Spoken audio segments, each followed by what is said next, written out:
Hello and welcome to episode 176 of Fergo on the Freak. I'm that bloke from Rugby League Project, Andrew Ferguson. You can find me on Twitter at AndrewRP. And joining me as always is the beguiling League Freak. You can find on Twitter at League Freak. How you going there, mate? I'm going very well. That was a really good one, and I think you nailed it. Beguiling. I just thought, it just came to my mind and went, you're in a beguiling mood at the moment. I am. I've beguiled a lot of people lately. It's been great. Yes, and I'm sure they loved it too. Well, I hope they did, because I know I enjoyed it. And let's be honest, that's all that matters. It's the only thing that matters. It's my enjoyment. That's exactly right. Speaking of your enjoyment, the footy was back this week. Yeah, we reviewed the first three games of the round in our previous podcast, which was pretty cool. And, you know, the last few games, it was a mixed bag of results. And it was interesting that some of the results were really good for some teams. Some of them were really bad for some teams. And it was just a nice mix. And I really enjoyed it. I enjoyed the Saturday's football the most, I think. There was something about all of the games on Saturday I just enjoyed. Yeah, I didn't mind the Saturday games. Mm-hmm. Got to see Melbourne lose, got to see the Dragons lose, got to see the Tigers win. That's a tick in every box. How can you not be happy with that? Pretty much, yeah. How about we go through them step by step? Yeah, we can do that. Should we start with the? Should we do every game or just the ones from Saturday? We'll do all of the games from Saturday, I Okay. reckon, because we've done the previous three. We did the fuck out of them. Alrighty, let's get into that. So, we'll start with the Warriors versus Dragons. Warriors came away with an 18-0 win. Wasn't the greatest game, but the Warriors came away with the best. What was it? The best completion rate in NRL history. I think they only had 2 incomplete sets out of 30 or 40 or something. It was ridiculously how good their handling was. Yeah, and it was the way that like the game just kept on building and building, and you're like, they completed 46 out of 48 sets for a 96% completion rate. That's crazy. It really is. Yeah, other stats for this game, they're actually quite evenly matched. So the Warriors only made 9 runs more, 70 metres more, about 60 post-contact metres more, 1 more line break, 4 less tackle breaks. Average set distance was 6 metres less than the Dragons. Kick return metres was surprisingly down because usually when anything's got RTS in it, it's usually they dominate. Mm-hmm. Yeah, so much of the stats are very, very evenly matched. And yet, the Dragons were, let's be honest, they were dog shit. They really were. And the thing about the Warriors' performance, like, obviously the Dragons played them into that a little bit, but they were just steady. They just got through their sets. Their kicking game wasn't even that great, but because they were getting through their sets, they were having good field position every time. And it was really methodical, and it was like the most un-Warriors performance you've ever seen in your life. And the problem for the Dragons was that their attack just offered absolutely nothing that really made the Warriors' defense like need to make decisions, or even, I feel as though they were maybe got close to worrying the Warriors, you know, in the whole game in attack. There was just nothing they threw at them, and it was the same old game plan from the Dragons. They didn't have any spark. And They're very pedestrian. They really were. And you got to wonder, like, and forget all of that he's had years and years to coach this team and get his squad together. Like, now the Dragons have basically had 2 off seasons to get things right, or to at least change things up or do things better. And this is the performance they come out with. It was just rotten. Oh, look, I think every coach should be judged on essentially their 3rd season. The first season, they're dealing with someone else's roster. Second season, there's a fair chance they've got their own roster, but they need a year to get everyone to gel and learn these game plans. 3rd year is when there's no excuses. Yeah. How long's McGregor been there for? Is this his 6th or 7th year? He started in 2014, so this would be his 7th season. And it's like, the funny thing is, you look at his lineup, it's a really, really good lineup. There's a bunch of international players. There's a bunch of Origin players, It's a former great Origin pack. players. That pack. Yeah. There's not many teams in this comp that's got a better pack than what the Dragons have got. Yeah. And yet, like, you see the platform they can lay, and you can't get points out of the platform they lay. It's ridiculous. Yeah, and like you can see as individuals, they're doing a job, but the game plan I think is just off. And look, there's got to be a point where, and I think there are some teams you see it with, like the players know that the way they're playing the game isn't going to get them the results, and so they just decide to like they do what they've got to do, but that's it. You know what I mean? Yeah. It's the start of a revolution by the players to get rid of the coach. Look, if we just keep playing this utter crap style of football, even though we hate it, hopefully he might get the arse, and then we can get a coach that we prefer to have in here. I remember it happening to the Panthers when they were being coached by Matthew Elliott, and where they just did his game plan, and it was useless, and but they went through with it, The Tigers did the same thing with Jason Taylor. Oh, did they? Yeah. That's interesting. Especially Robbie Farah, because he was just saying, you know what, if all you want me to do is pass off the deck and do nothing else, fine, I'll do that. And then one day he just said, you know what, I'm sick of this. Yeah. And decided to play his own game, and I think he scored a try from dummy half and set up two others, and he was just absolutely braining the opposition. And I just knew right then Robbie Farah was going to be in the shit at half time. And sure enough, I think he got dropped 2 weeks later to the bench or some weird thing like that. But yeah, this is a start, I think, of a revolt by the players against the coach. There's no excuses for this coach anymore. That's just pathetic. It really is. And I mean, the Warriors, they were steady, is the way you describe them. I said that they might come out breathing fire. They didn't. They just had a really good, steady performance, and the Dragons just weren't there. They weren't really much of an opposition, and it helped the Warriors do what they did. So, and the thing is too, like you think of all of the stuff that the Warriors went through, and then you look at those performances, the Dragons had to go up the highway. It wasn't like they were the ones that had to go through all the crap the Warriors had to get to that round. It was just a really disappointing performance. Dragons fans went off their heads. They're calling for McGregor to be sacked. I understand that. I don't know that the club can sack him. I don't think they can afford to sack him right now, but man, it's a rotten position they're in as a club. It certainly is. But they've got themselves to blame. Yeah, true. Very true. Just doing some maths here. Mm-hmm. So we got here. Let me reveal something here, okay? About 3.5% of games since 2016. So we're talking a very low number. Has seen a team score 0 points. Yeah. There's no excuses for not scoring points these days. Yeah. Even teams who are really, really average can still get on the board, like the Titans. Yeah. Like the Bulldogs. Yep. They can still get on the board. There's no excuses for this. The Dragons have zero reason to not be able to score points, especially when they're not even up against a team that's considered a top 8 side.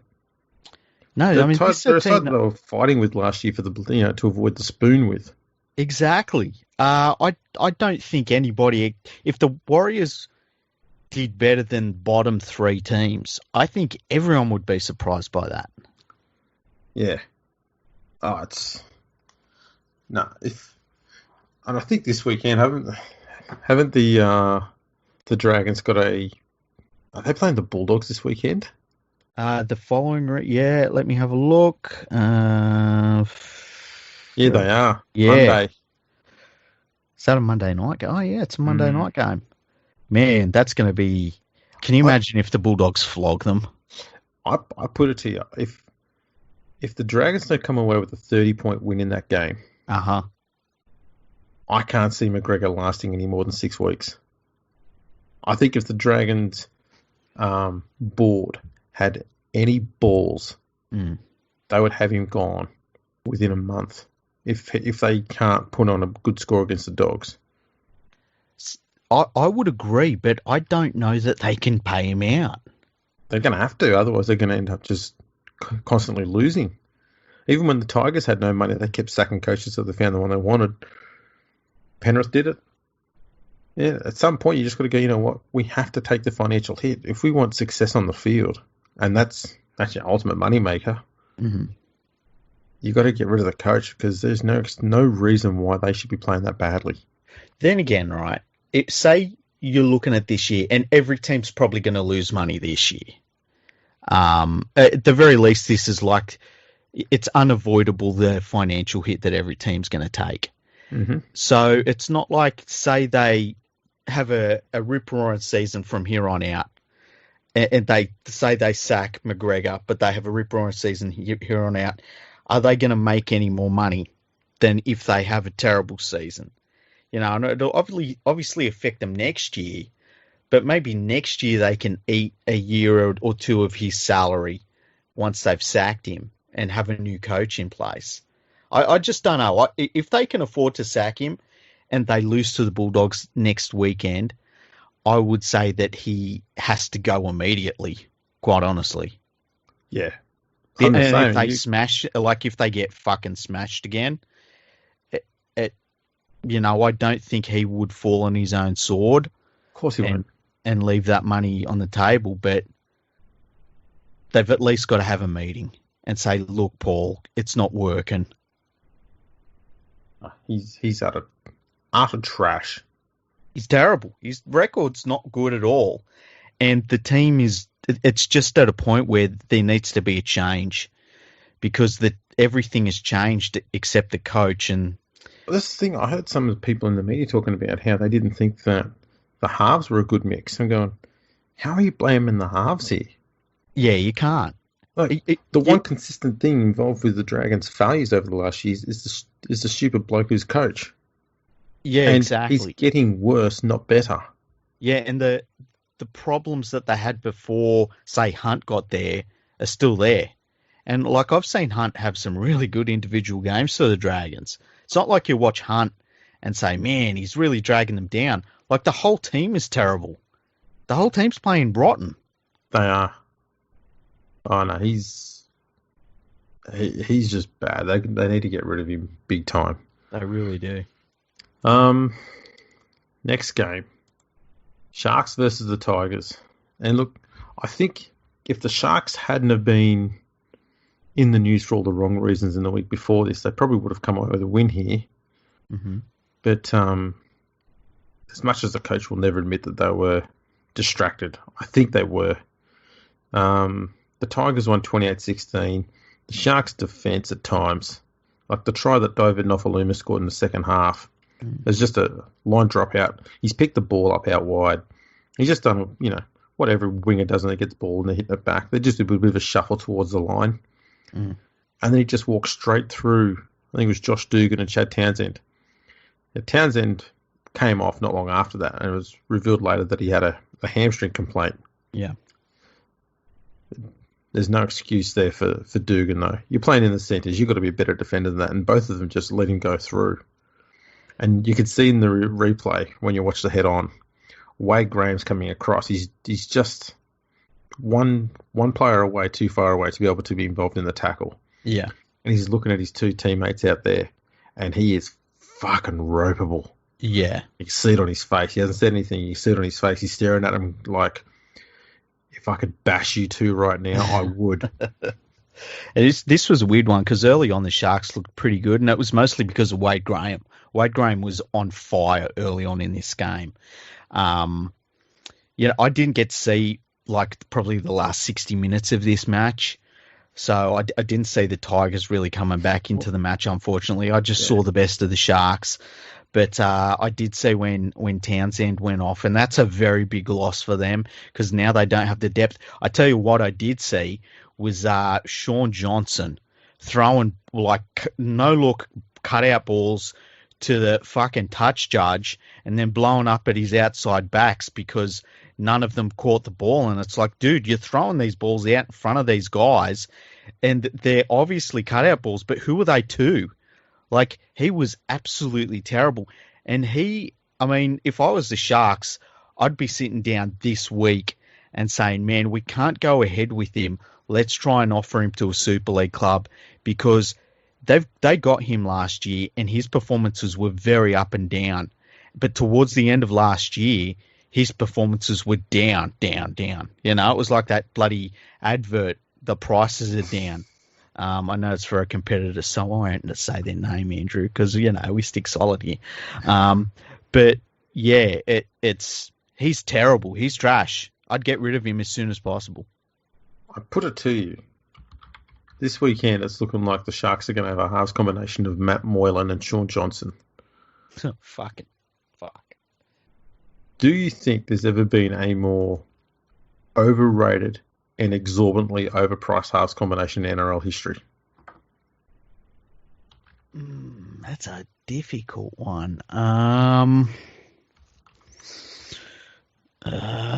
No one jumps out at me, hey. It's pretty crazy, isn't it? Yeah, I can't think of anybody. See, I'm trying to think of the highest paid halves combinations. Like at one point you had Barrett next to Mundine, but they were bloody good players at the time, you know? Yeah, especially Mundine. Yeah. People often forget how good Mundine was because they just focus on the dumb shit he says. Yeah. Great player, though. Man, Moylan, the other thing was when Moylan come on, he added nothing. He really did. Like, seriously, I was watching him thinking, at this point, he's just a dude that hangs around footballers. Yeah, I saw him come on, and I was just looking at it going, I'm so glad the Tigers didn't get him. Yeah. I reckon. Look at him. And he's on big money. Yeah. I heard a few Sharks fans saying, why couldn't he be the one that was injecting drugs into himself? I was just waiting for him to do another injury, you know, do his ankle or something. I thought he might have done his ACL, tying up his shoelaces or something. What did you think of your Tigers? Because you must have been pretty happy with that win. It was a pretty good performance. Tell you what, Harry Grant adds a lot to that side. Yeah. The Tigers should be doing everything they can to get him out of that contract at the Storm and sign him up for 35 years. But they need to give him whatever he wants and it's only one game, but he was playing within himself. He wasn't trying to push plays too much. And he's just clicked into that side so well. Good support player as well from dummy half. We've not even seen 20% of what that kid's capable of, and he already looks like gold. Benji is... It's odd to see someone who is so amazing to watch, but frustrating as well as a youngster. Because you'd see Paul just plays out of his ass that you knew no one will ever replicate, ever. Yeah. And then you'd see him try and do it again and just be having an absolute dog of a time. Passes going to bloody row F and kicks going out on the full and everything just going to crap. But as he's got older, especially the last 2.5 seasons, he's turned into a bloody, you know, like a near immortal type player. I'm not saying he's an immortal, but, you know, a near immortal type player where he comes out on the field and you just know you're going to get a consistently solid performance out of him every week. He's become reliable. He's become a game winner, like on a regular basis, not just every now and then. You think this is just weird to watch how he's getting better as he gets older. Yeah, there's something special about when you see a player and their athleticism is no longer what it used to be, but their knowledge and their experience takes them beyond that, you know, and they could, and that's what the truly greats can do. Like, so you look at someone like an Alan Langer at the end of his career, you know, he wasn't nearly anywhere near the player he used to be, but just his knowledge of the game, knowing the timing and the way that he could influence the performance of his teammates by doing things on the ball and off the ball, making sure people were in the right position, you know, seeing things in the opposition that most people aren't seeing. that's when I feel as though you get a great player truly masters the game, even when that athleticism is gone. And that's something really special to see. Yes. Now, the other thing that was really good about this game is the Tigers actually made more run meters than the Sharks. And I bring this up because more often than not, whenever the Tigers play a game, they get dominated in meters. Yeah. And the Sharks, doesn't matter what you think of them, they've always had, especially in the last, almost in the last decade, bloody good forward packs. Mm-hmm. And even though Fafita was out, they still had a very good forward pack. And you could probably argue they had easily the better forward pack out of these two sides. And the Tigers put almost 200 metres on them. And I was impressed with the Tigers forwards, even when the Sharks were playing pretty well early on. That's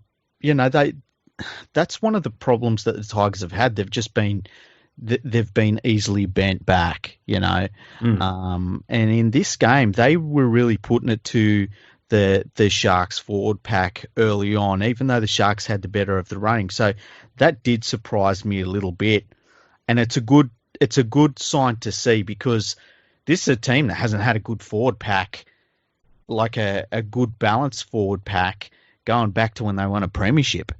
And even then, it wasn't like it was a good balanced forward pack. It was a smaller mobile forward pack, That's right. Now they've got, essentially for non-Tigers fans, a bunch of unknowns in there. But Thomas McKaylee is a prop.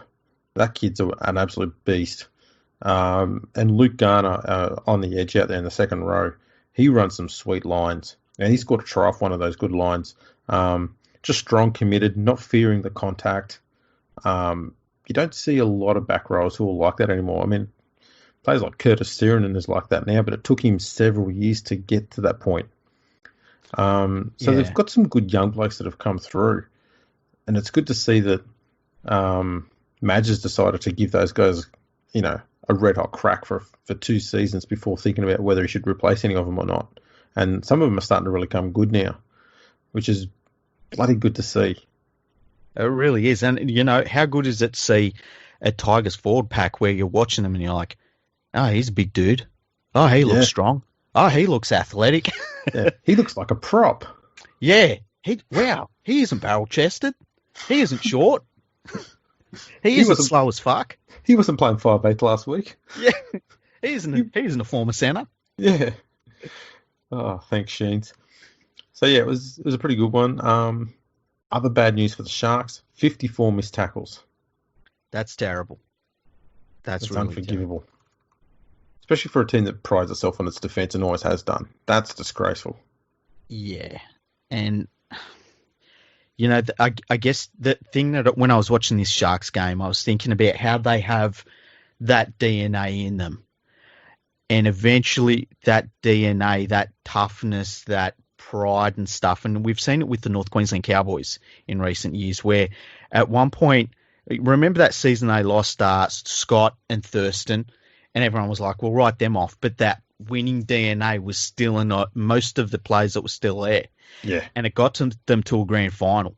The DNA, it's still there in the Sharks at times, you can see it, but it's fading. And they need to do everything they can to hold on to it, because once it's gone, it's gone. And that's when you got to rebuild an entire culture at a club once something like that's gone. And when I was watching this game, there was just this feeling of like, you can see they've still got that within them, but they maybe don't have the personnel to do what they want to do. And look, they've had to change a lot of their players because there's been retirements, players moving on, players getting suspended for drug use. And eventually it just is too much of a toll to take, And that's what I liked about Wade Graham's performance in this game, because you could see it was still in him. He was still pushing them to try and get this victory, but it was just beyond them. Yeah, Wade Graham's world class. The thing, he doesn't have much support out there anymore. No. He needs a good link man, a good half to link him to the middle of the field, and he doesn't have that. And that's been a problem. Like, he had that with Maloney there. Mm-hmm. He just doesn't have it anymore, and that's the problem. So now he's got to be a 5'8" second row, and that's hard work to do when you're sitting as wide as he has to sometimes to try and link up with his outside backs. I I don't know how they fix that, other than putting him back at 5/8. But then you lose that impact he has on the edges. Yeah, and Townsend isn't exactly the most dangerous halfback. Sean Johnson on his day can be really dangerous, but when was his last day? Well, this time last year. At some point, teams are just going to. Townsend would be a pretty good link man, but the problem is he tends to find himself playing on the other side of the field all the time. But the thing is, though, look, Townsend to me feels like he's a solid halfback, obviously, right? But he feels like, he would normally be perfect alongside Sean Johnson if Sean Johnson was playing like Sean Johnson used to play. But Townsend isn't the sort of halfback that's going to drag this team to where they need to be. He's just a solid first-grade halfback. If you get the right players around him, he can win you a premiership, but he's not going to drag everyone else to a premiership, I guess is what I'm saying. Yeah, you need some X factors around him. Yeah, and so other players, you don't have to worry so much about him as an attacking option. These days, you don't have to worry about Johnson at all. He's normally going to turn the ball over for you. It's great. Eventually, teams are just going to start focusing on Wade Graham, and they're going to start shutting down this Sharks attack. Yeah. Because Sherry's not there to be an X factor anymore either.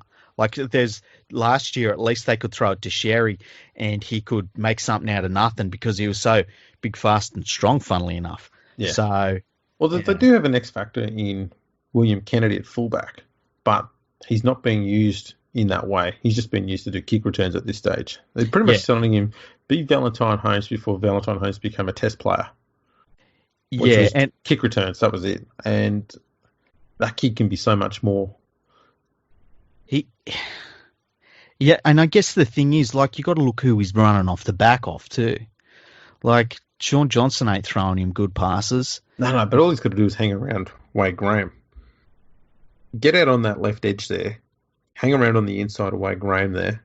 And he can be that link man back with the halves in the middle. But at the moment, when the attack's on, he just sits around the back, waiting to get told what to do. Yeah. And we saw it with Bronson Cherry last year. At the start of the year, he would hang around waiting for someone to give him the ball. And by the end of the year, he went, you know what, I would need to go and look for it. And when he started going looking for it, that's when he started getting dangerous. And William Kennedy's in the same situation. He needs to go looking for that ball and try and be that link man between Wade Graham and the halves and the middle of the field. And I think if he started roving around in that area there on the inside, Wade Graham's smart enough and good enough to know how to put him to use. And at the moment, Wade Graham goes out there and all he's got is options on his left, which is pass if he's got room or kick. And because there's nothing available on the inside, he's becoming easy to defend because of that. So he's going to run it more often now. Yeah, and defenses are just going to keep pushing him wide, and give him little space to work with. I think the thing for Kennedy, it's just a experience thing too. It is, as you say, you've got to there's very few young fullbacks that come into the game and boom, they know to be sniffing around for the ball all the time. As an individual, he looks like a pretty handy player though, so it's a good start. Yeah, he's got plenty of toe on him too. Yeah, he does. If you give him, when he's running the football back, you give him too much space and he's going to make you pay. But he needs to make teams pay when they've got the ball. Exactly right. And they're in their sets. Next game was Melbourne losing again to the Raiders at Amy Park. This is the third time in a row this has happened. And it's only the fourth time a team has won 3 straight games against the Storm in Melbourne.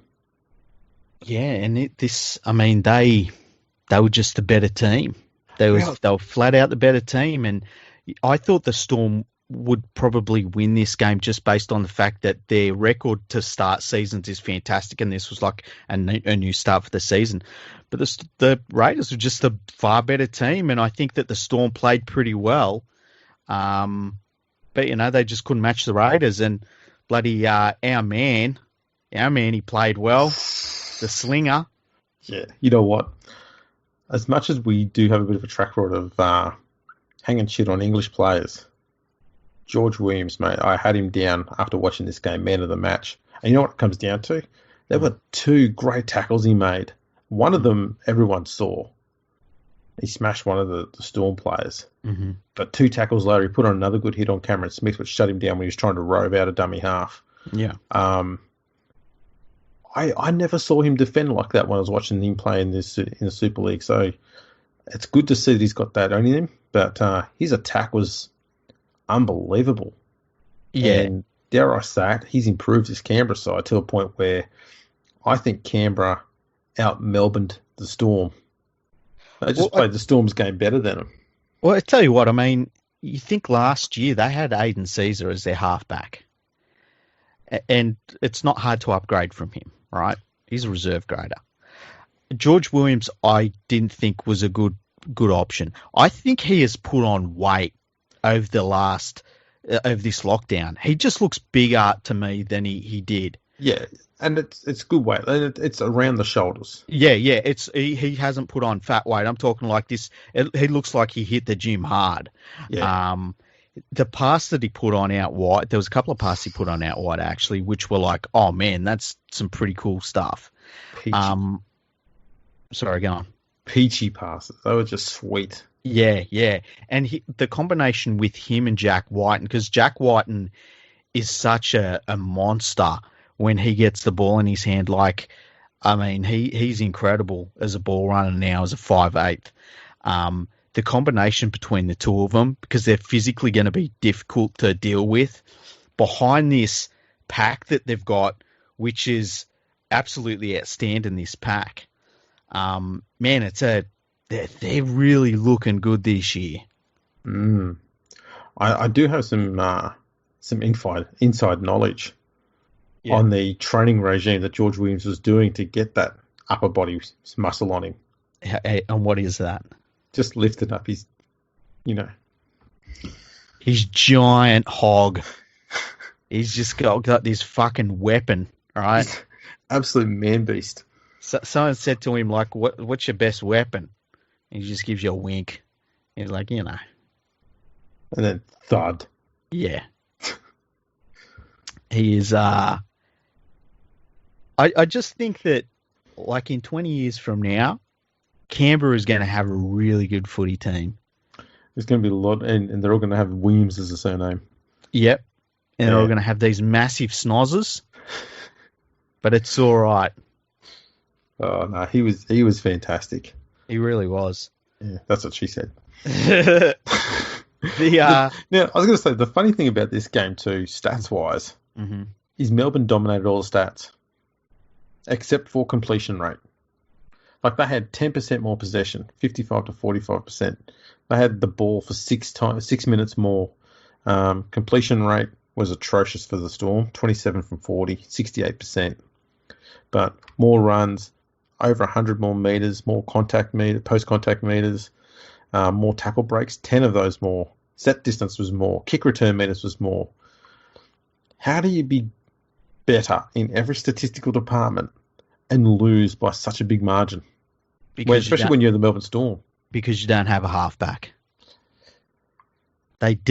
Jerome Hughes isn't a halfback. They don't have a halfback. I'm watching them play this game, and there was a bunch of times where, they would be attacking the line, and there's no halfback. Because Jerome Hughes is he's a good utility player. Yeah. He played great at fullback last year. He's not a halfback. And I don't understand why Craig Bellamy thinks that he can be the one dude that can get by without a halfback. It just is shocking to me. Like, if you put just a capable halfback into this team, like one of the youngsters from Penrith or something. I've been saying it for 2 years. He should have just had Cameron Smith at 7 and put Brandon Smith at 9. That way you get both those players in the side. And Cameron Smith doesn't have to do the defensive work anymore. He can still do the same stuff in attack. I can't see how that makes that side worse than what they've got at the moment. Yeah, exactly. It's very strange to me because I was watching for Smith to play a lot at halfback in this game, and it just didn't happen. He's basically exclusively playing at hooker. Yeah. And Brandon Smith as a utility off the bench, he's being wasted, at this point. Yeah, he's basically been used as a bloody tackling machine at the moment. That's about it. Yeah, like, I mean, when he comes on, he's basically playing like a prop in the middle of the field. It's kind of crazy. But, yeah, I just don't understand why they've persisted with this. And this has been a very different team. Ever since they lost, what's his name, to Brisbane, Croft. Since they dropped him last year, the Storm have just looked like crap. Yeah, they've lost a lot of spark. So it'll be interesting to see how they go from here on in. I think they may struggle against these top sides, but will still continue to clean up, the 8 other sides in the comp. They won't be blitzing them, but they'll be able to beat them. Yeah, I think that they will look the Canberra Raiders, the Roosters, those very elite teams, and they're really the two that stand out for me at the moment. They're the ones they're going to not be able to beat. But I think that the next group, probably the next 6, they'll be able to mix it with them just because they still do a lot of things right.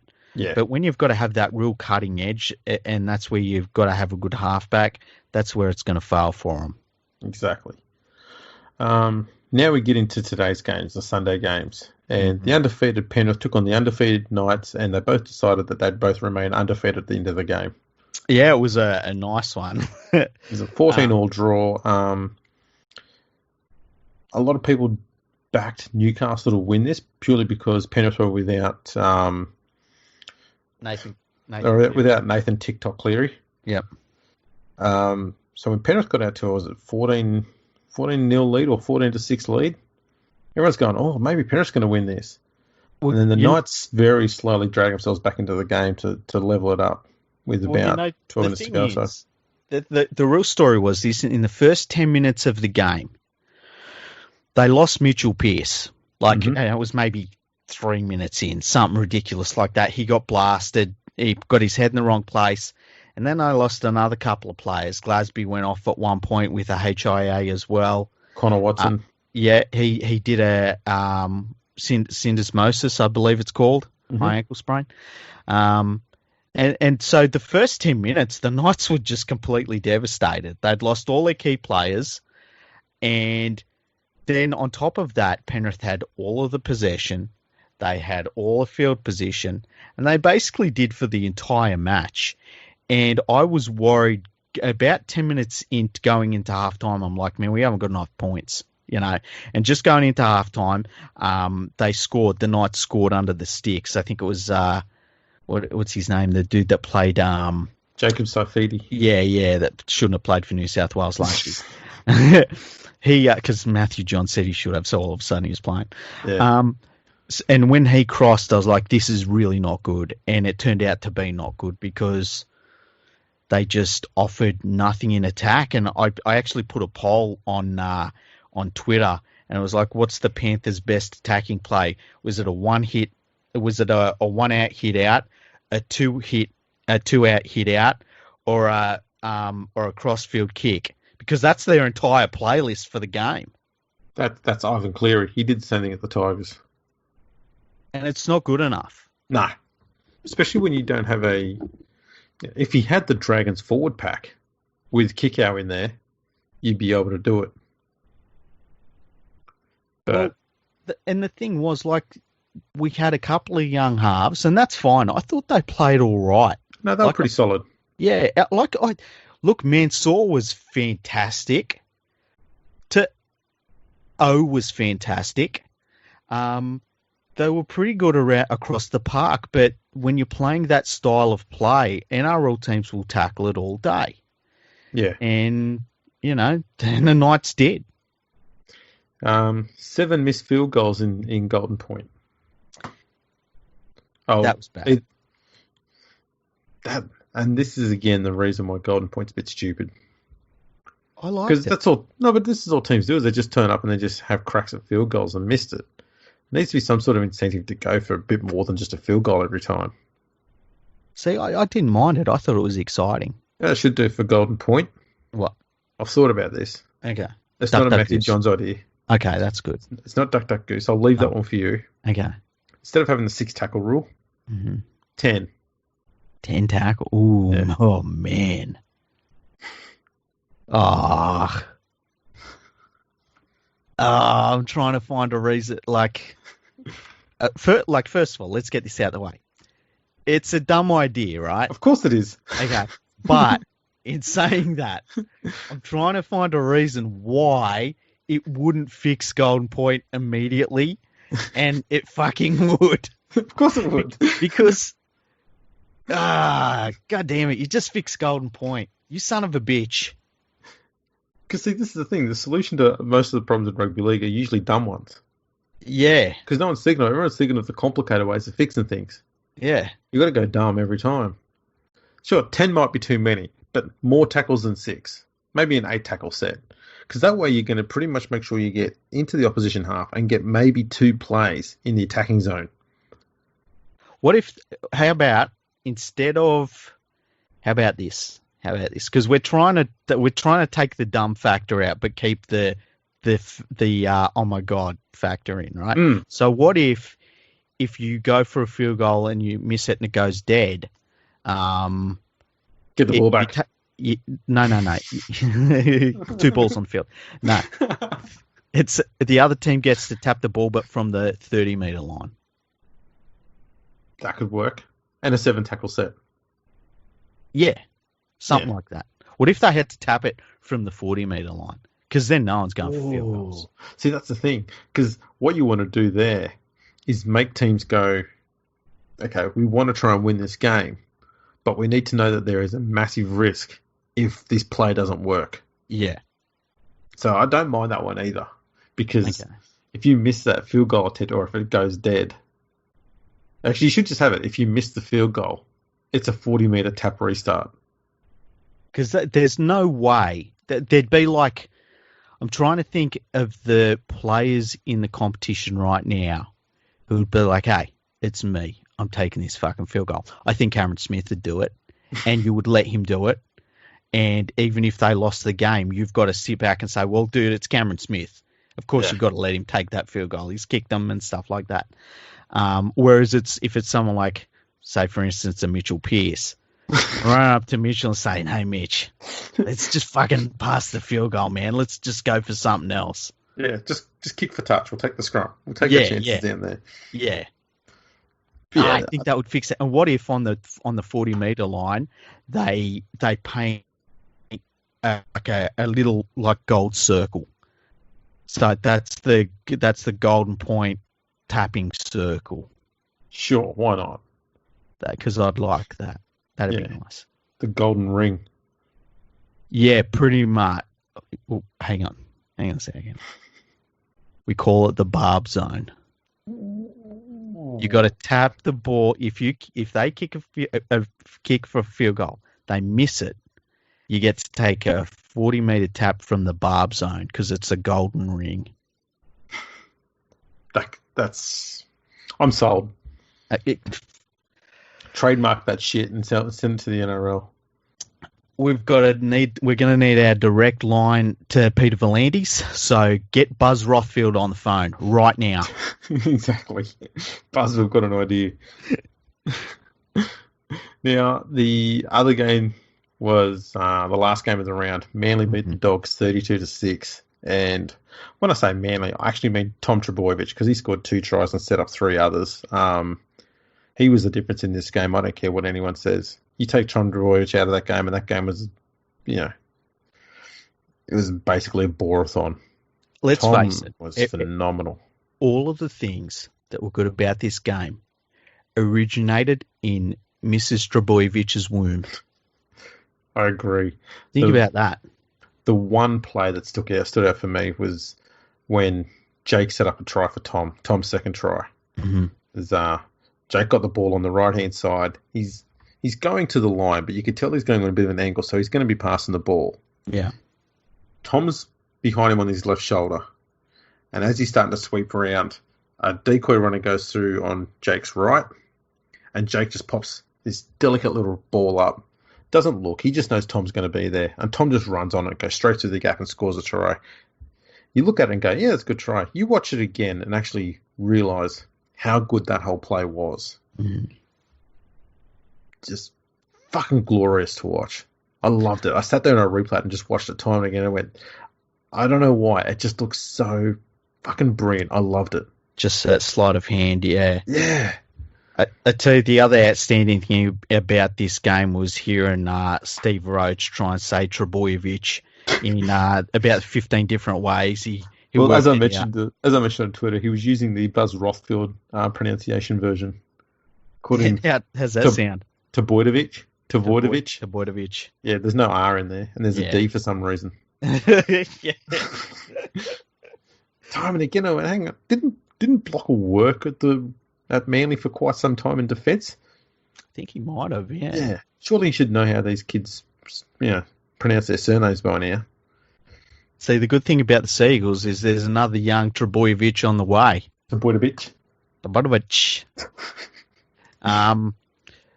So yeah, once they get that third Jokic in there, it'll be a Habinabidich threesome.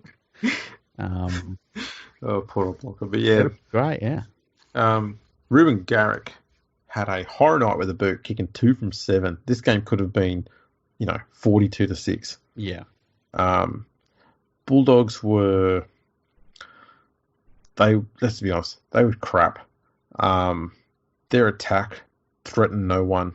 Mm-hmm. And the one try they scored was 10 minutes to go when Lachlan Lewis put in an absolute garbage little grubber, but somehow worked. And Jake Averillo came flying in from the left hand side and scooped it up and ran away and scored. They didn't look threatening at all. And there was this period in the middle way of the first half where both teams were just turning the ball over, doing one-outs. Yeah. There's just one after the other and going, what the hell are you doing?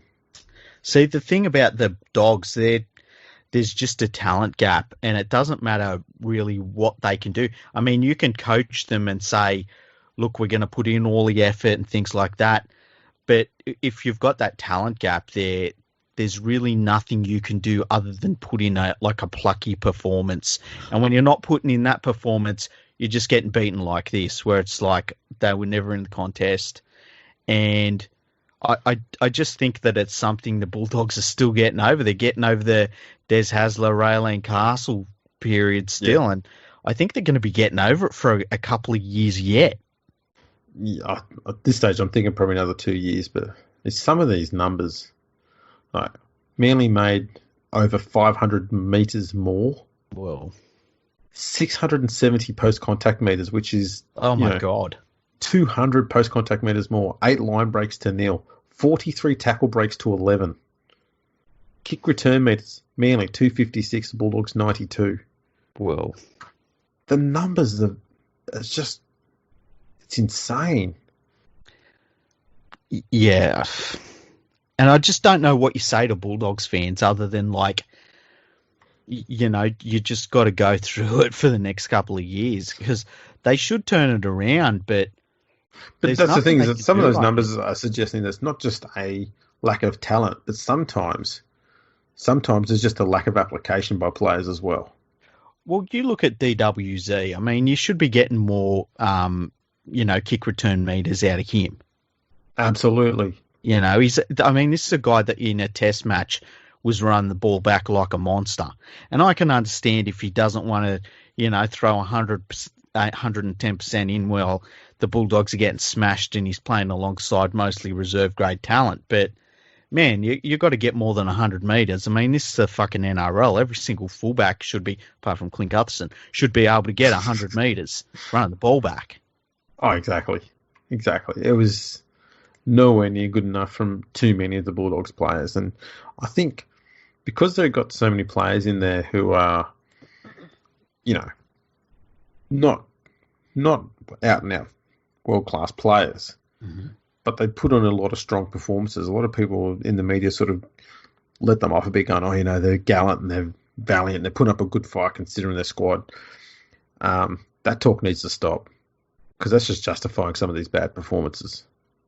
Yeah, and look, I think that, I don't give me the plucky performance where you lose 14 games in a year or something like that. I would much rather the lazy superstar that leads you to 14 wins, Um, there is a point where it's just not enough. And I guess, I mean, I look at someone like Lewis, because I think Lewis could be a really good player, but he could also get caught in that trap of accepting failures. Yeah, I think what Lewis does need is a steady hand around him. Yeah, definitely. He would actually perform really well with Chad Townsend beside him. Yeah. Because Lewis does have that X factor about him, but he needs that steady hand to take control of the game. Basic stuff, kicking game, and running basic plays and stuff like that, like Chad Townsend can do. Mm-hmm. He's going to be paired up with another sort of young bloke with not a huge amount of experience in Jack Cogger. We saw the best of Lachlan Lewis when he's playing alongside Kieran Foran. Yeah. And I think that's going to be the big problem there. I don't have much of a problem with Marshall King at hooker. I think he's pretty solid there. Mm-hmm. And DWZ, he does need to be better. There's no doubt about it. But he's got that. That they know they don't have to worry about the fullback position. Like, they've got him for a number of years now. They don't have to think about getting another fullback.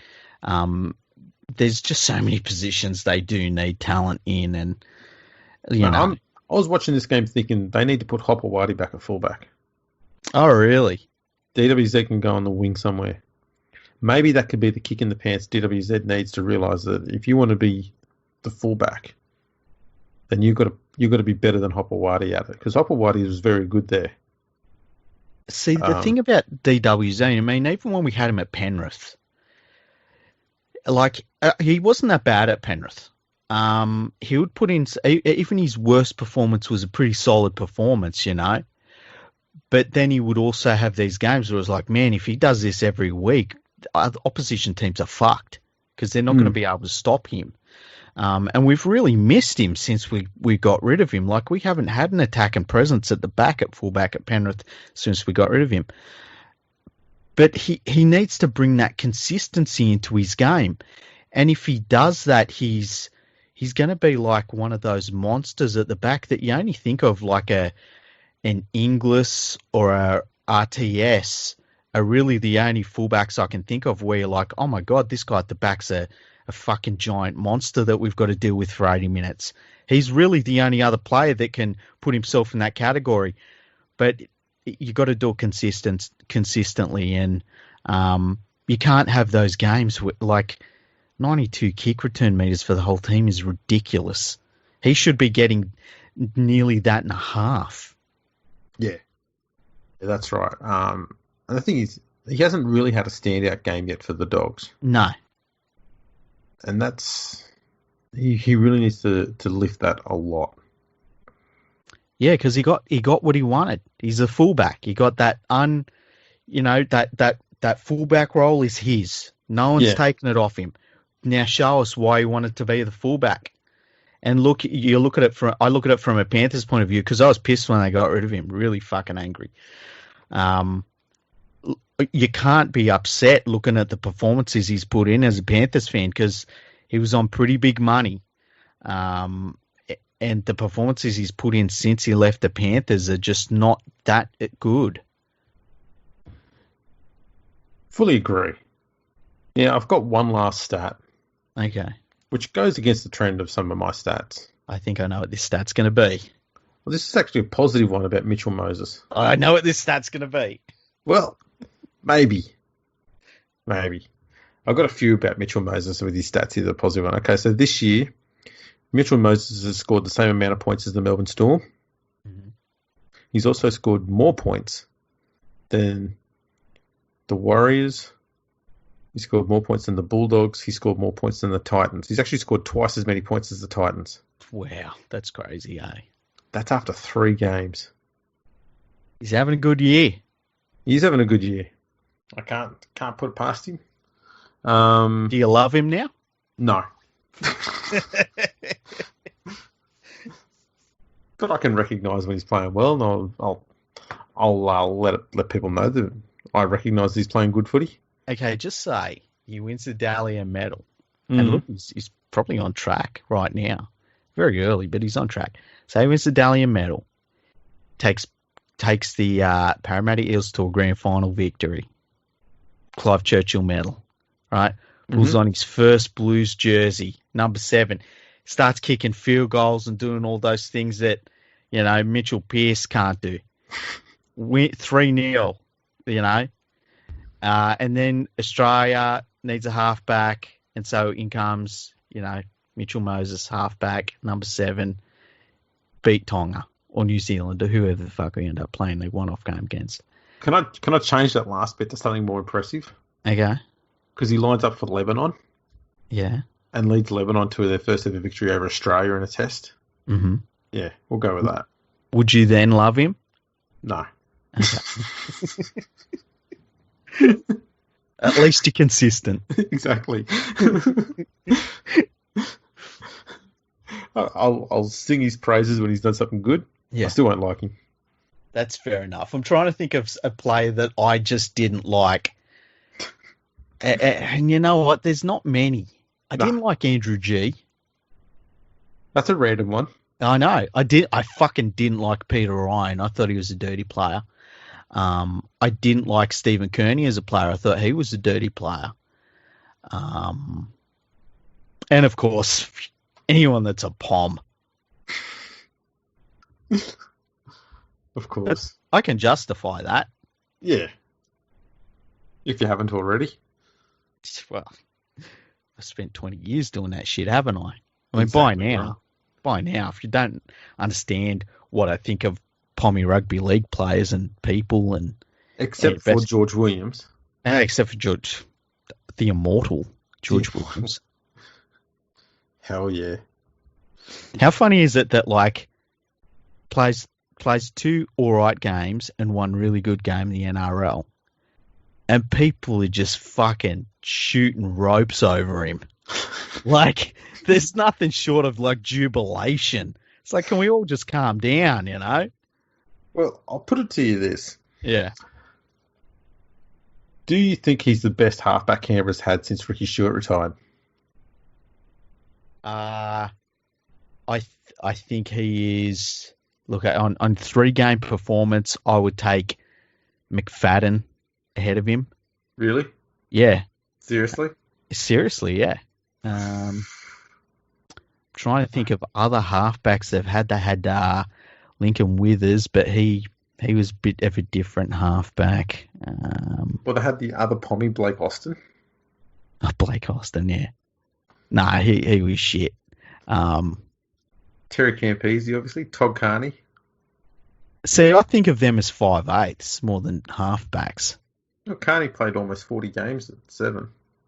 How many did he play at 5/8 for them, though? Todd Carney, 19 less.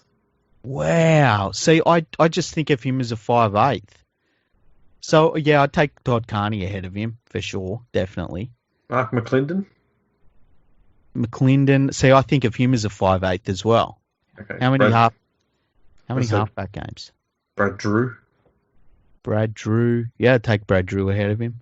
Brad Drew was more of a hooker, though. Mark McClendon, where was he? Here he is.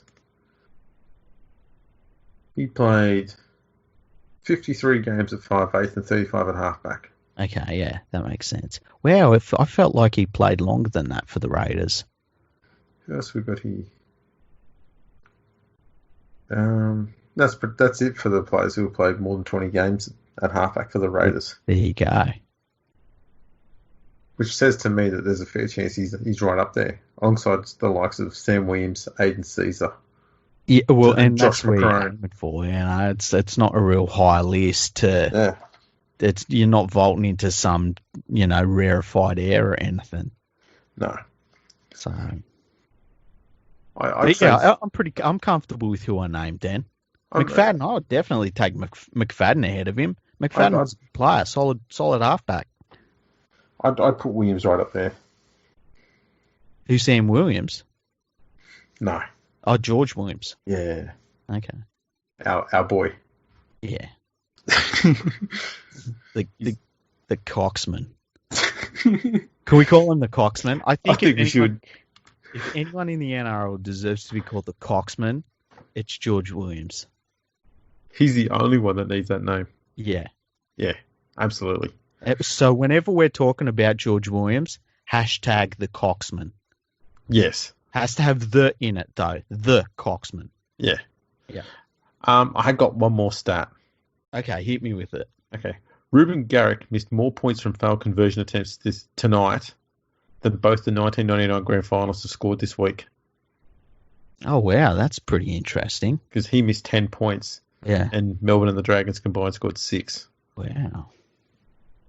There you go. It's kind of sad for those teams, hey? Who gives a shit? Exactly. That's my violin you can't hear right now. Yeah, exactly. All right, so what else have we got to talk about? Well, there's been a development with the New South Wales government and the upgrade of ANZ Stadium, which is otherwise known as Homebush Stadium or the Olympic Stadium. That's where we play the grand final every year. Mm-hmm. The New South Wales government have cancelled plans to upgrade that stadium. I think it was an $800 million upgrade they were going to do to the stadium.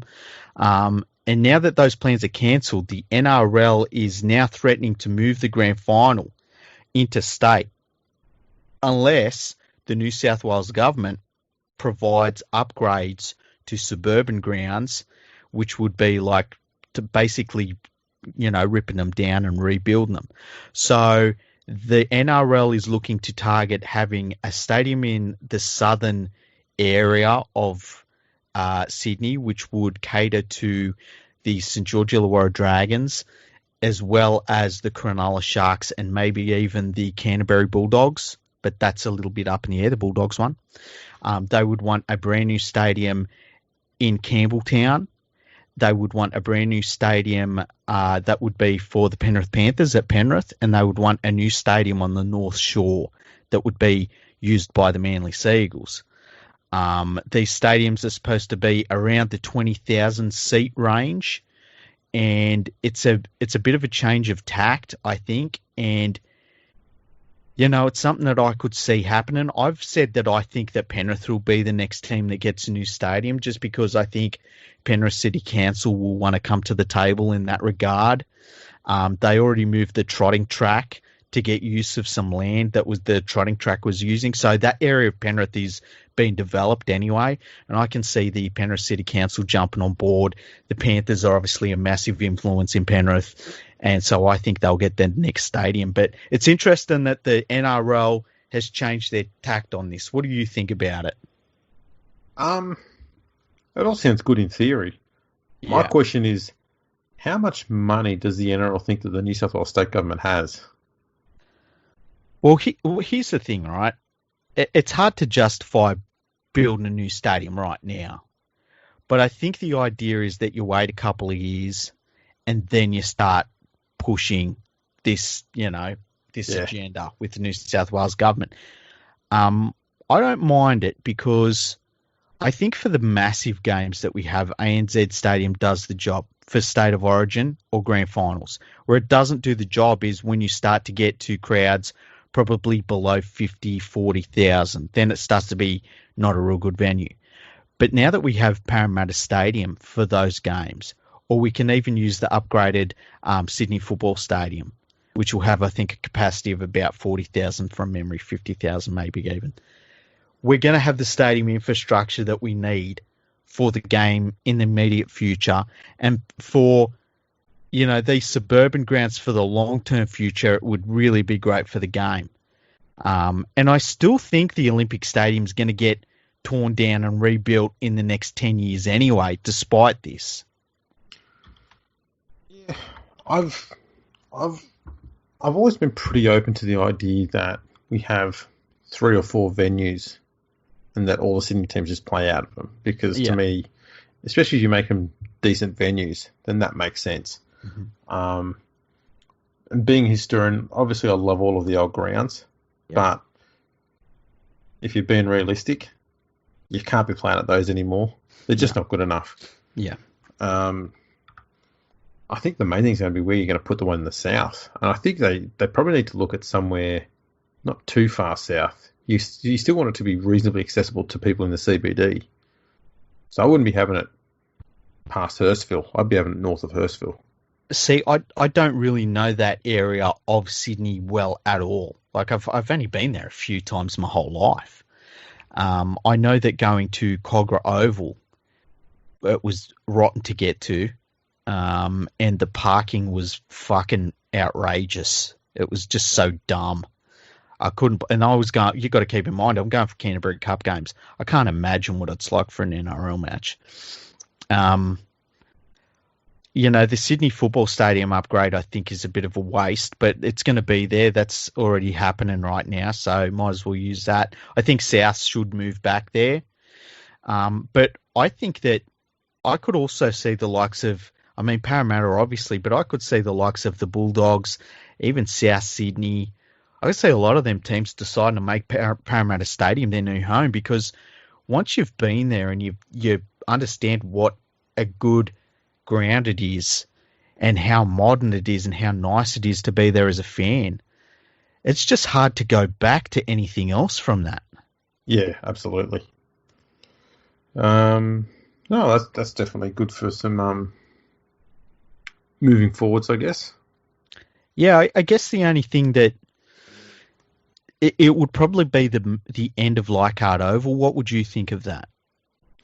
Well, obviously, you love Leichhardt, but at the end of the day, they do have one grandstand which is condemned because of white ants. Yeah. The chances of ever upgrading Leichhardt, I know a lot of people think it's something that's going to happen one day, but if it hasn't happened in the last 90 years, it's hard to think it's going to happen anytime soon, and it's going to cost so much money to upgrade that. First of all, you've got to make the ground square or rectangular, sorry. Yeah. Because it just isn't. It's not oval either. It's just a weird sort of like a UK sports ground. You can't put a running track around it. You can't put an oval sport on there. It's not the right sort of shape for a cricket. And it's not quite rectangular either. It's just this weird block of land. They've gone, quick, put a fence around it. We'll just play sport there. That's pretty much what it is. They kind of, at one point, they just got to a point where it's like, yeah, we could put some lines down here and play footy on it. Yeah. Iconic venue, but I can't see any government giving enough funding, or council for that matter, enough funding to that venue to make it immensely better than what it is at the moment. I also think that because it is, it's a traditional sort of ground. Like part of the thing of going to a ground like that is that it is what it is. And I think if you did, in some miracle world, get a chance to build and it would only be a small one, it'd have to be something like 15,000, seat stadium or something like that. I think it would just completely destroy what people like about Leichhardt Oval. Yeah, you couldn't put an actual stadium there. You could only have stadium seating on 2, maybe 3 ends. I think the tree might get in the way at the back end. Yeah, exactly. And then then you're spending all this money to what end? To still have this stadium that's a bit of a mishmash of all sorts of things that I still think people will blow up about it, I know the locals will blow up about it. Yeah. They blow up any time somebody wants to fucking put up a pergola. That's right. This is the thing too, is there's an awful lot of diehard Balmain fans who would hate to see Leichhardt not being used anymore. Mm. And obviously I'm one of those former diehard Balmain fans. But if you look at this logistically, the only place that the West Tigers should be playing out of on a regular basis, if they're serious about their future, is Campbelltown. Yeah. Or if not Campbelltown, somewhere between Balmain and Campbelltown, but going in the region and closer to Campbelltown. As I said before on the podcast, Liverpool's another option they could go to. Mm. But it's got to be on the western side of Sydney, not Balmain. And they need to have a venue. Pick one. Just one. Not 39. One. And play your home games there. Stop moving around everywhere. It's just like friggin' travelling gypsies. It makes it so hard for your fans because they're all chasing you all over the country and they can't all go to the one game. You get one venue. Everyone can get used to a routine of going to one venue all the time to watch your team play at home. But at the moment, we've got Bankwest, we've got Leichhardt, we've got Campbelltown, throwing other games elsewhere. It makes it hard to sell the big ticket memberships. Yeah. When you've got to travel all around the bloody Sydney to get to home games to get value out of it. It's just stupid. Exactly. And I mean, even if they don't just rebuild the current Campbelltown Stadium, like I'm a big believer in, and that whole area is going to be massive in the next 20 years. I mean, it's a real opportunity, and there's no team that is better suited to take advantage of that and make a giant chunk of Sydney their own, which really, I mean, only Penrith has something like that going for it, really, where it's got this whole giant area to itself that's rugby league mad. I don't even have a problem with if they don't use Campbelltown Stadium, but they find a place that is better suited in terms of transport or, wherever it's going to be. But that southern sort of corridor in the Macarthur region, they can make it their own, and they put that stadium in a nice place with all the right transport links and stuff. Man, it would be amazing for the club. But, I think the days of them really holding on to those links in the Balmain area, I mean, they're going to have financial links there, but I think that if you want to service those fans, you can do it playing at Parramatta, or you can do it more playing at the Sydney Football Stadium. And if they're not going to turn up to those venues, then stop servicing them, because they're not that fucking keen to go and see you if they're not going to drive, that short distance. Yeah. No, they do need to start pick one venue and stick with it. And it's got to be one that's Western Sydney. Mm-hmm. So, who knows? Maybe playing a heap of regular games at Campbelltown this year might be enough to entice the Macarthur Council to go, you know what, let's go all in and upgrade this stadium now. And when I say upgrade, I mean build it, make it look unbelievable. Like, you should be looking at the Bankwest Stadium and going, we need to get something very similar to that, and build that where you got the current one, because it's right next door to, I can't remember, is it Lamia Station? Oh shit, I don't know. I only just drive there. It's got a train station right outside the bloody gates there. Oh, it's really? a perfect location, and you got the Leagues Club straight outside the door there. Yeah, they need more parking though. Just letting them know. Well, every ground does. No, it's so fucking weird. So remember that article? Oh, they should have tailgating at NRL games. Like, can we just have somewhere to park the fucking car first? Yeah, have tailgating for the 6 cars that can get into a car park somewhere. Yeah, Christ. let's tailgate around Leichhardt Oval while we're getting fucking tickets. At the front of someone's house. Yeah. What do you think about having a stadium in the southern area of Sydney that is jointly hosts Dragons and Sharks games? I don't see the value in it. Like, if you can't get at least 3 teams to it, I can't see the value in it. And I would guess that's why they kind of would like the Bulldogs to use it, but I feel like they'd have to take it too far west if the Bulldogs were going to...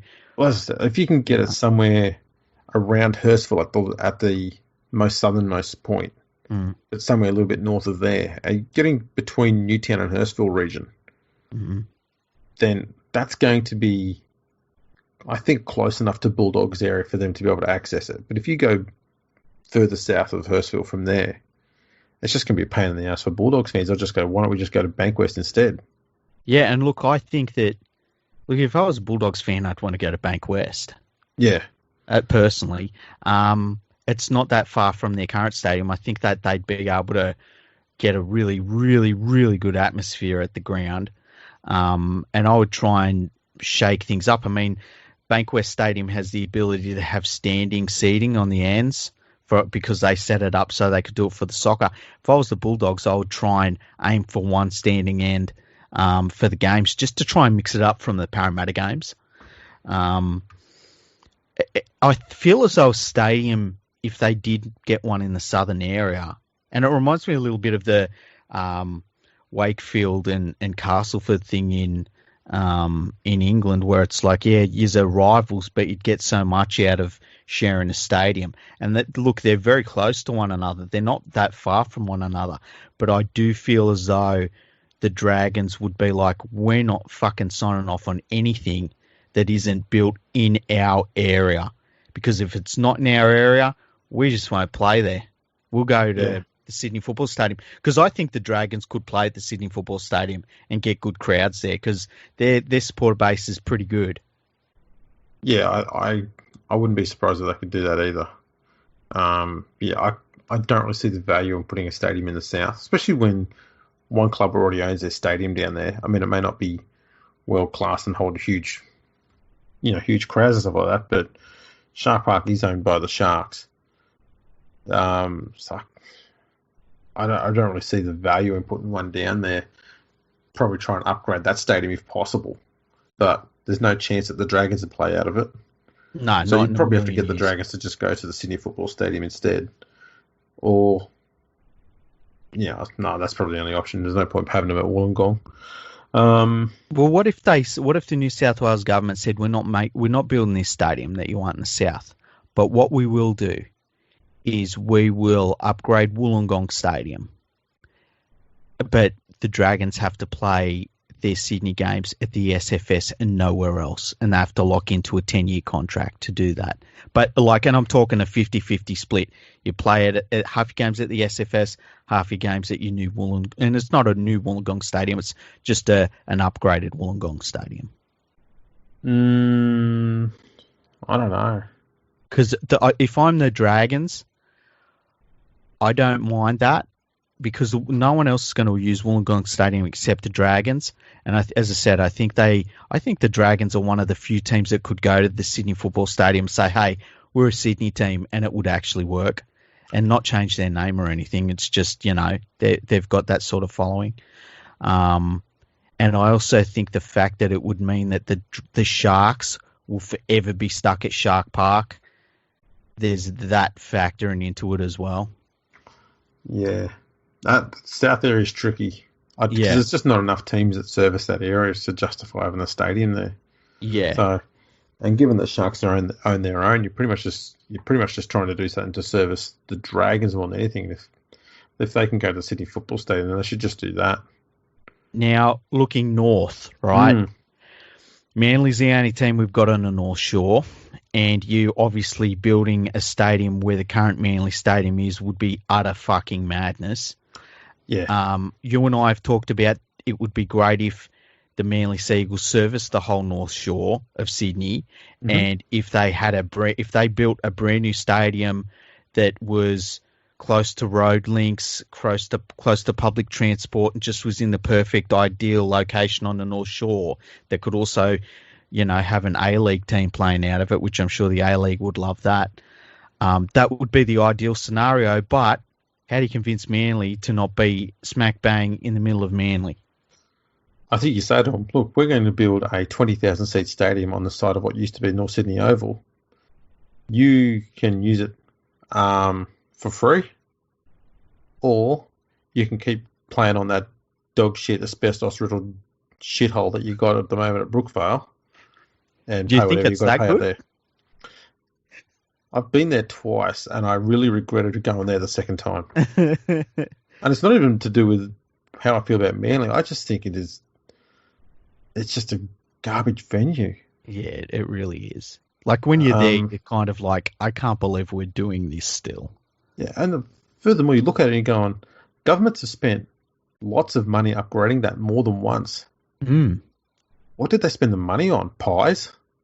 Yeah, I agree. Like, I remember when they put in I think it's called the Bob Fulton stand, and they made a big song and dance about it. It's a long time ago now, I guess, but they made a big song and dance about it. It's like, is that it? I look at it and go, what have they been doing with the money? So I don't know.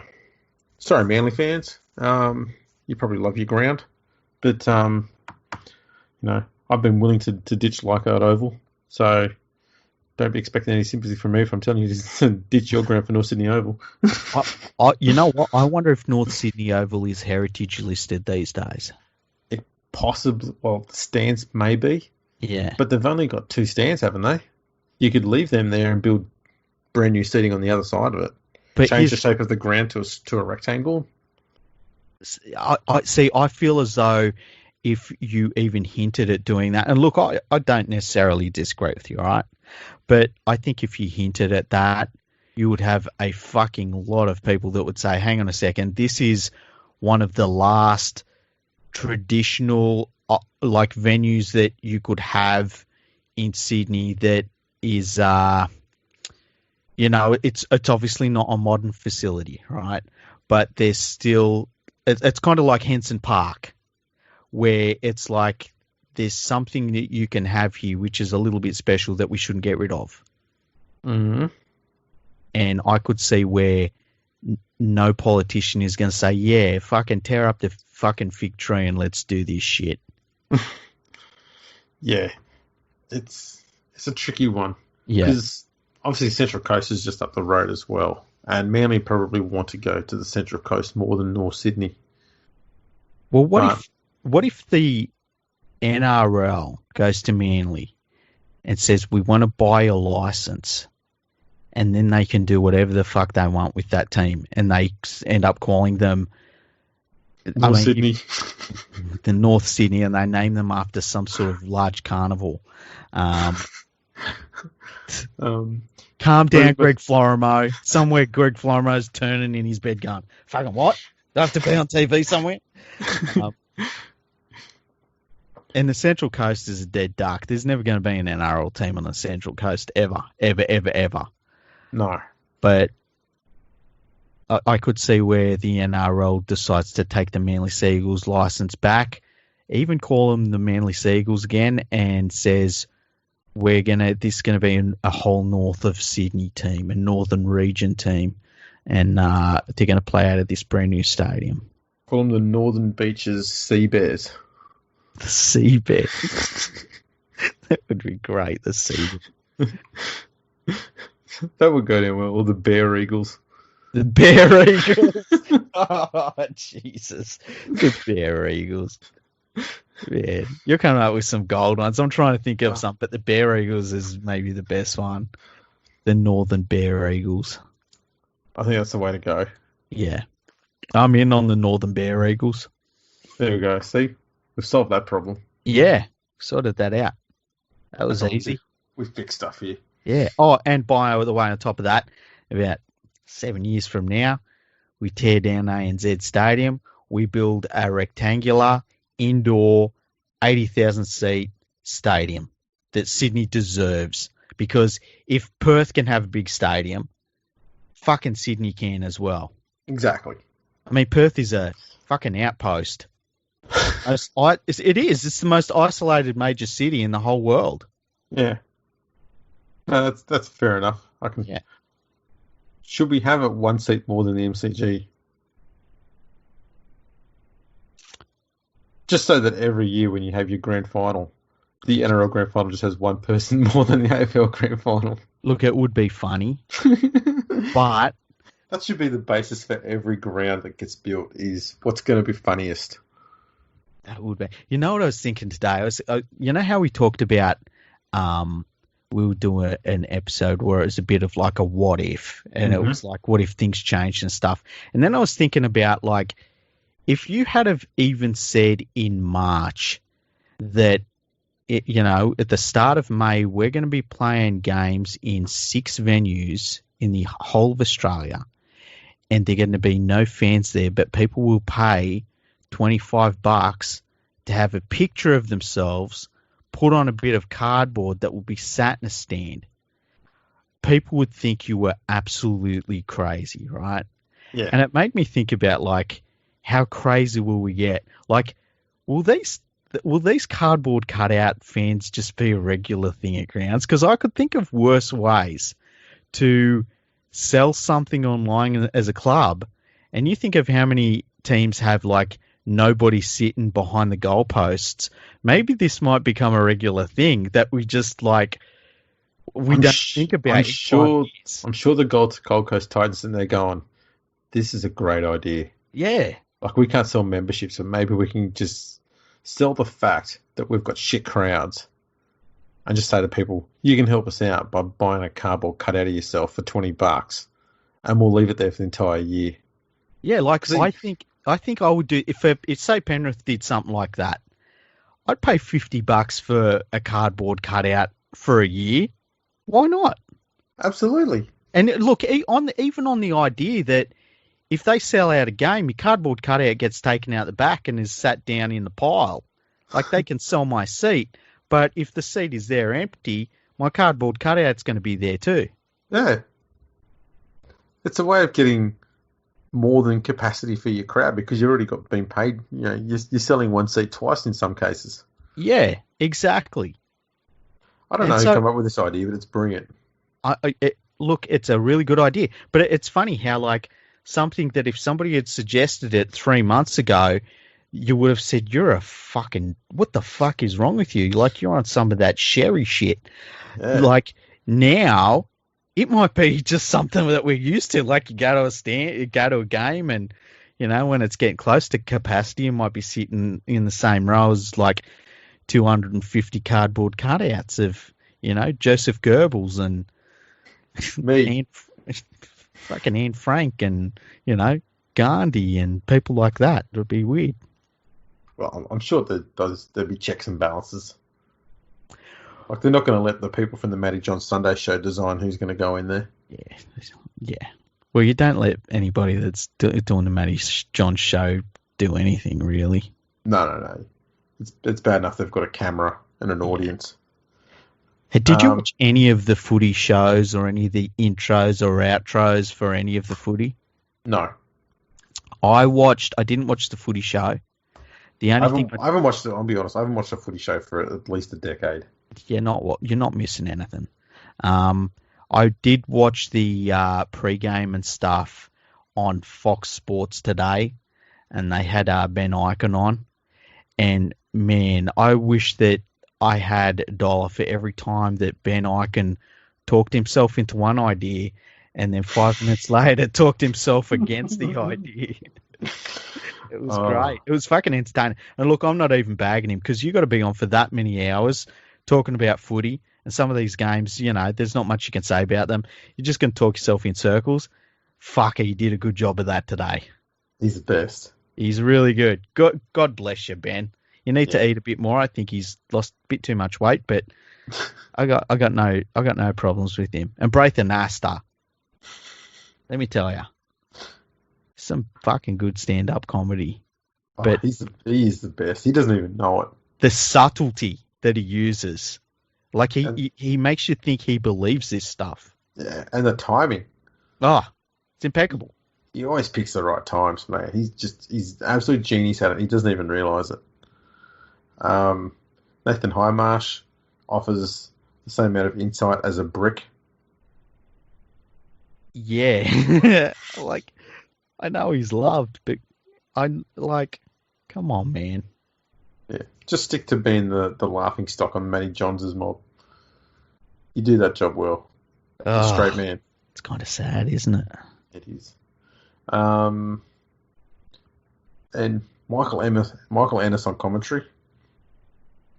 Oh, mate. When something good happens, all he does is yell.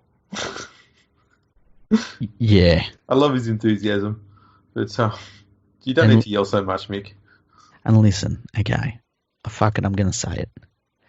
People in Northern England don't give a fuck about people in Huddersfield or fucking Wakefield or fucking Halifax in particular.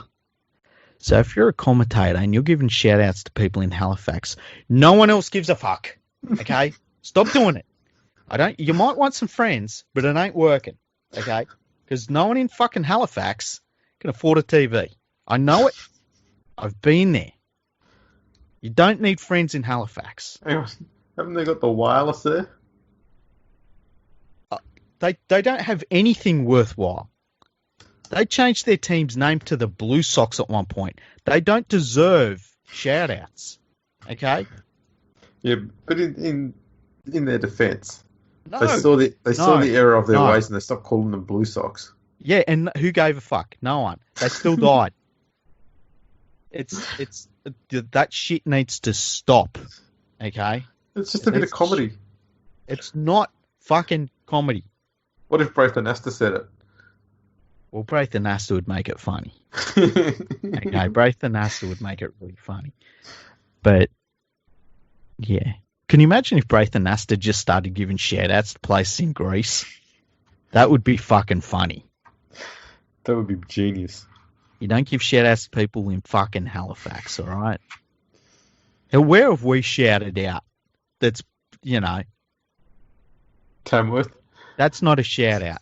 That's a warning. That's a warning to anybody that wants to go anywhere good and decent and exciting and wonderful that you want to go back to again. Don't go to fucking Tamworth. Well, it can't be that bad because the Warriors went there and they came away with a win. Yeah, because they're fucking happy because they're no longer in fucking Tamworth. That's why. They went from Tamworth to Narrabeen. Can you imagine what that upgrade was like for them?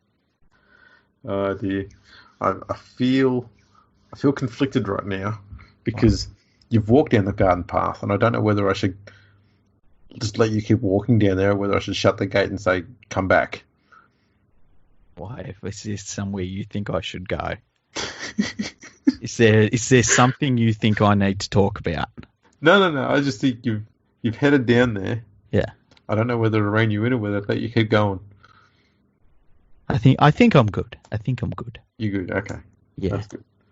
I mean, there's nothing that would make you want to just bash another bunch of grown men for 2 fucking hours than having to stay for 2 weeks in Tamworth, eh?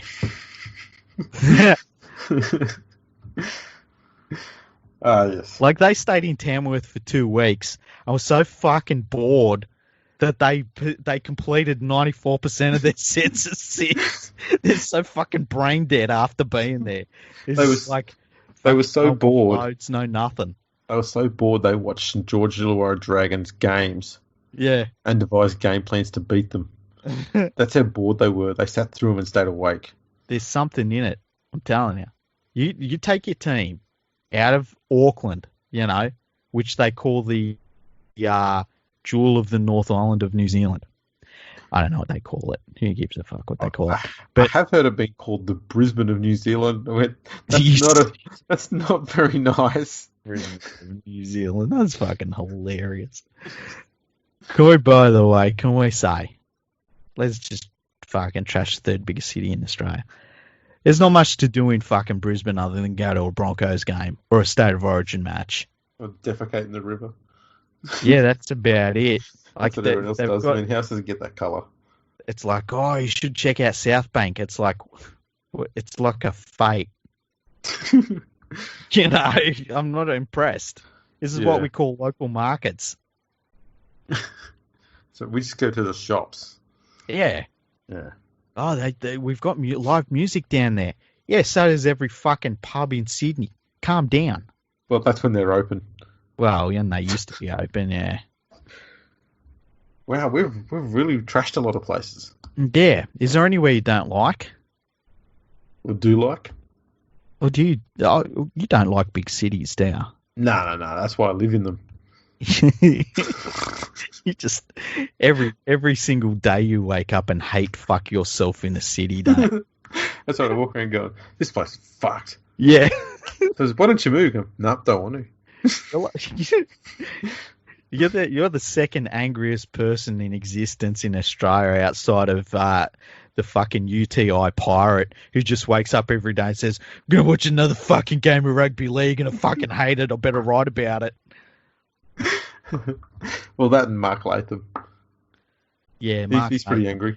Yeah, he there's a lot of things Mark Latham doesn't like. Who do you reckon is the angriest person in Australia? Oh, Pauline Hanson. She's fucking angry.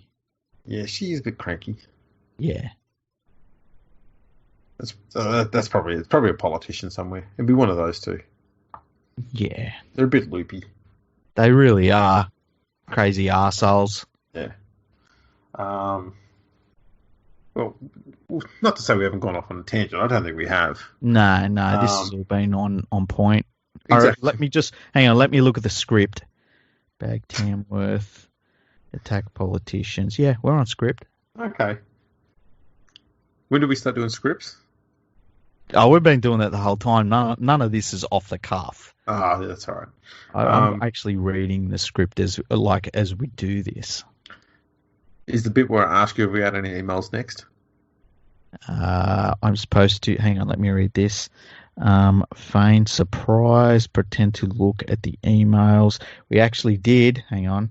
Then I've got to go here. It says, and finger my laptop. We actually had an email. Hang on. My finger's sweating, so it's not letting me log in. Oh, shit. My fucking... hang on. Authorization. Hang on. I think it just turned off authorization on my computer. Oh, hello. You fucking... Any hackers out there? Hang on. League Freak is now accessible. Hang on. Yeah. Okay, I turned it back on. Oh. Hang on. That window is now closed. Okay, open it up. Yep. Yeah, I was finding it hard to finger my keyboard because my finger was sweaty. So we had what's that? That can happen. Yeah, sometimes that happens. We had one from PK again. No.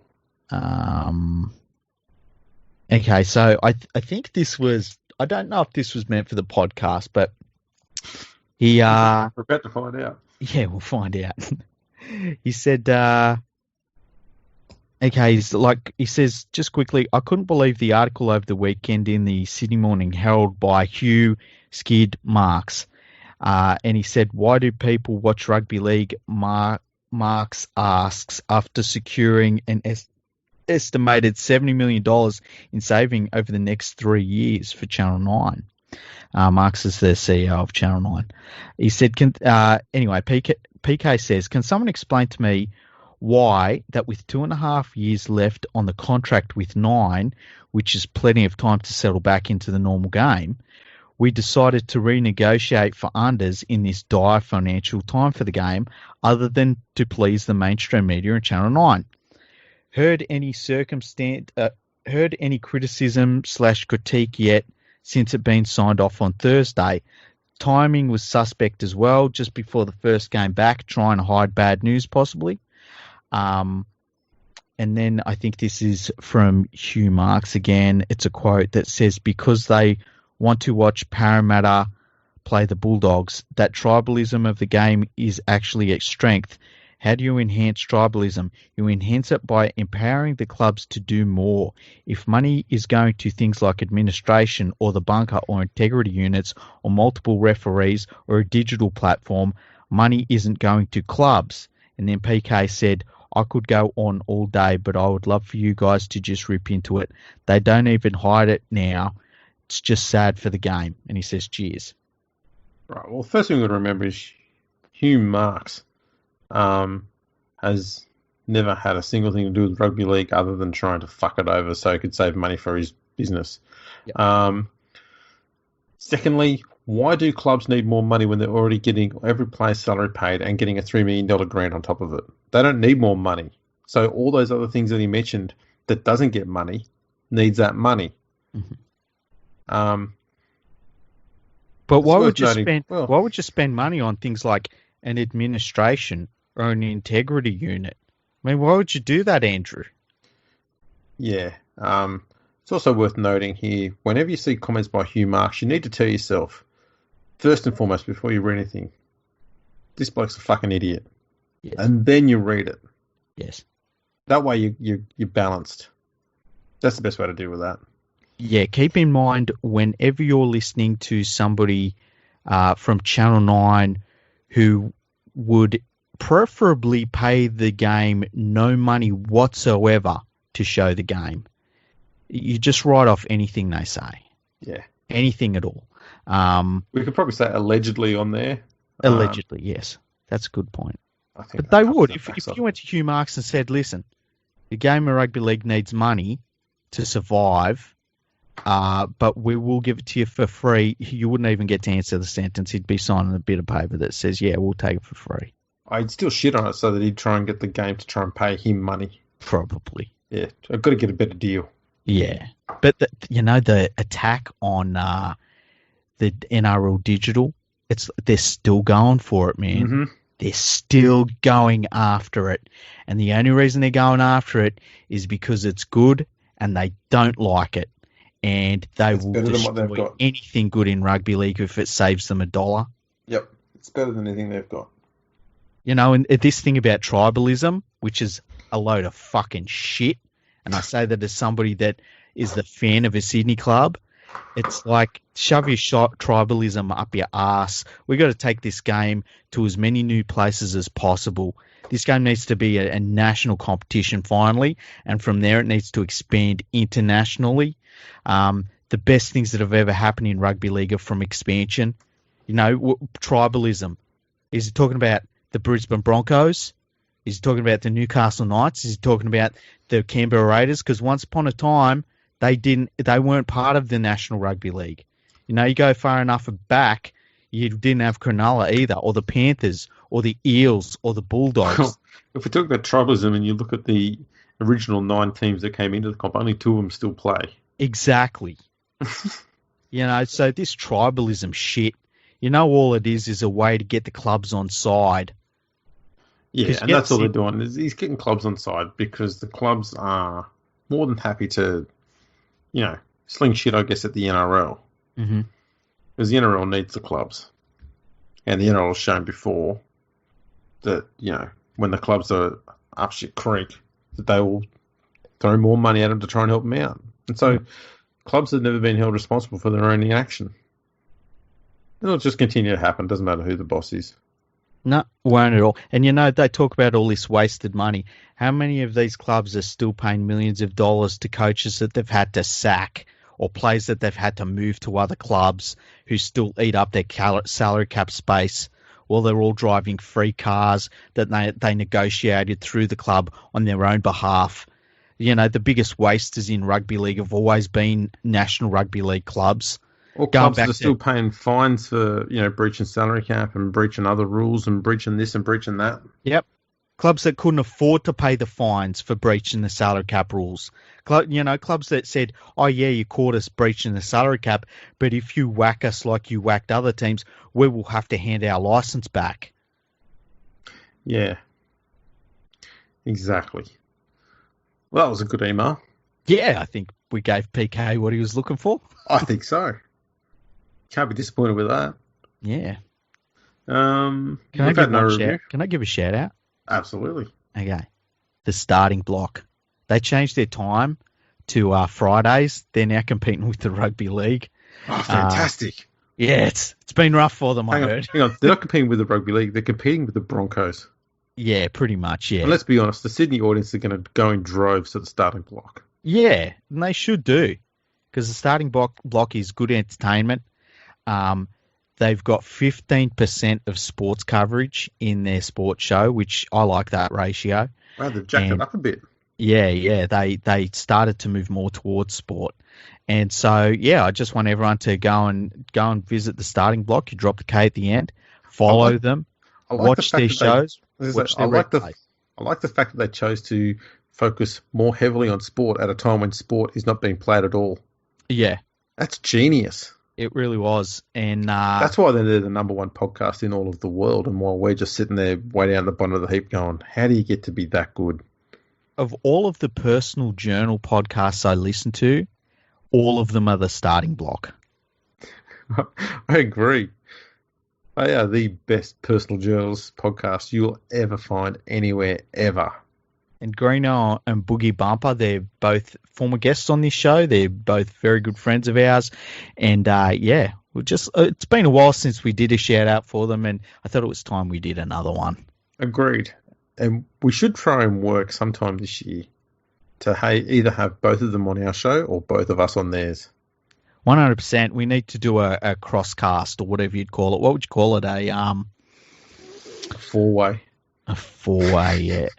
You know what? If we get a couple more in, we'd just call it a Cronulla Sharks preseason.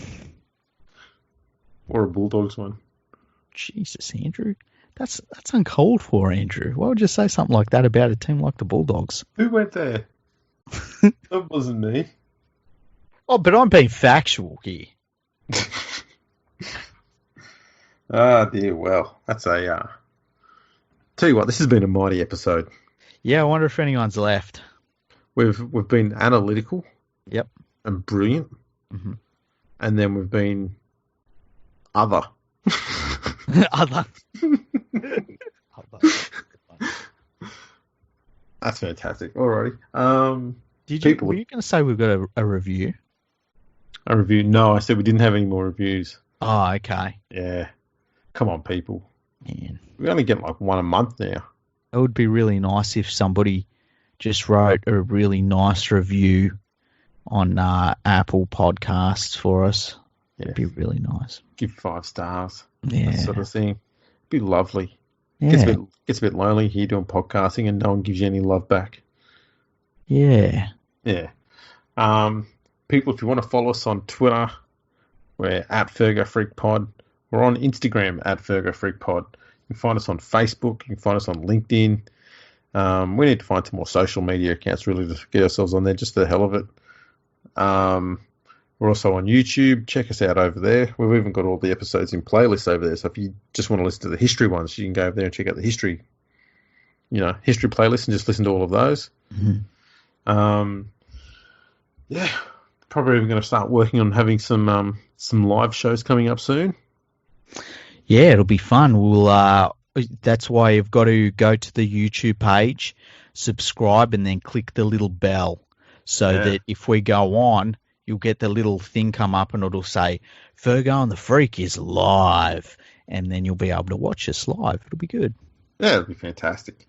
So get in there, do that. And if you want to be like, was it PK, you can drop us an email at podcast@leaguefreak.com. It's that easy. And we'll read them out. And as always, if you leave us a good review, we'll put it up on the website and give you a plug everywhere and talk about how great you are. Yeah. What more could you want? I suppose that wraps it up.